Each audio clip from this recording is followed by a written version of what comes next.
Welcome back to Primetime News. And a special welcome to folks on OneSpotMedia.com. Up first this evening, there is grief and shock on the campus of the University West Indies of Mona following the death of a student. Now, it is reported that the university authorities were alerted to the discovery of the female's body in her room sometime after 6 this morning. The police are now questioning persons in relation to the death of the student. Kirk Wright has the story. The deceased student has been identified as 20-year-old Victoria Brown Hanley from Georgia Lane Hall at the University of the West Indies. Our checks reveal that Hanley was a marketing student who minored in psychology. We were also told that Hanley is from Mandeville, Manchester.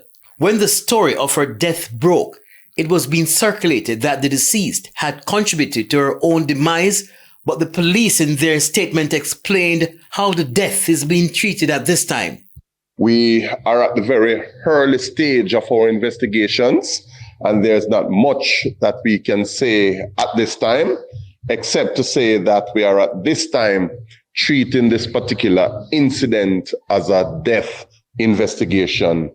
As soon as we have more information, we should be in a position to classify this particular death. Hanley's roommate, a 22-year-old medical student, said she left the room around 1 a.m. and returned about 6 a.m. when she discovered Hanley's body. The roommate said the body was lying face down with a scarf tightly wrapped around the neck. She said she released the scarf and tried to resuscitate her. Hanley was pronounced dead by a doctor on hall. The police say they are also reviewing CCTV footage that could assist in their investigation. Very critical to our investigation in terms of ascertaining the cause of death. We hope to have a very early post-mortem done.